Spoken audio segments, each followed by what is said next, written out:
இருந்தாலும் சரி அவங்க எல்லாருக்குமே லேப்டாப். அது இல்லாம வேலைக்கு போற லேடிஸா இருந்தா அவங்களுக்கு இருசக்கர வாகனத்து மானியத்துக்கு 25,000 ரூபாய். இன்னைக்கு ஒரு பவுன் 80,000 ரூபாய் இருக்குது. கல்யாணத்துக்கு உதவித்தொகை கொடுத்தது 50,000 ரூபாய். கிட்டத்தட்ட ஒரு குடும்பம் 1,50,000 ரூபாயில இருந்து 2,00,000 ரூபாய் பயன்படுற மாதிரி திட்டம் கொடுத்தது அதிமுக ஆட்சி. எடப்பாடியார் தொடர்ந்து லேப்டாப் மாணவர்களுமே வழங்கினாரு. ஆனா இந்த திமுக ஆட்சியில 2.5 வருஷம் கழிச்சு அடுத்து இருக்கக்கூடிய 2.5 வருஷத்துக்கு 1000 ரூபாய் கணக்கு பண்ணா கூட வெறும் 25,000 ரூபாய் கொடுத்து இன்னைக்கு விளம்பரம் மட்டும் பண்ணி தான் இன்னைக்கு இந்த ஆட்சியை நடத்திட்டு இருக்காங்க. எடப்பாடியார் திரும்ப வந்தா இன்னைக்கு பாத்தீங்கன்னா நீட்ல 7.5% இடஒதுக்கீடு கொடுத்தாரு.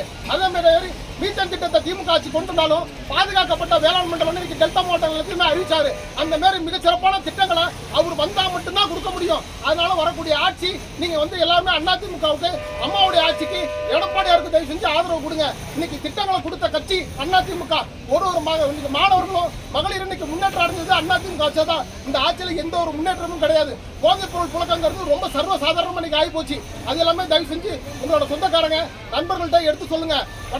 வரக்கூடிய ஆட்சி நம்மள இருந்து ஒரு எளிமையான ஒரு மனிதர், எளிய குடும்பத்தில் பிறந்த ஒரு மனிதர் எடப்பாடியார் முதலமைச்சர் ஆகணும். அது எல்லாருக்கும் தயவு செஞ்சு நீங்க எடுத்து சொல்லுங்க, வாய்ப்பு கொடுங்க.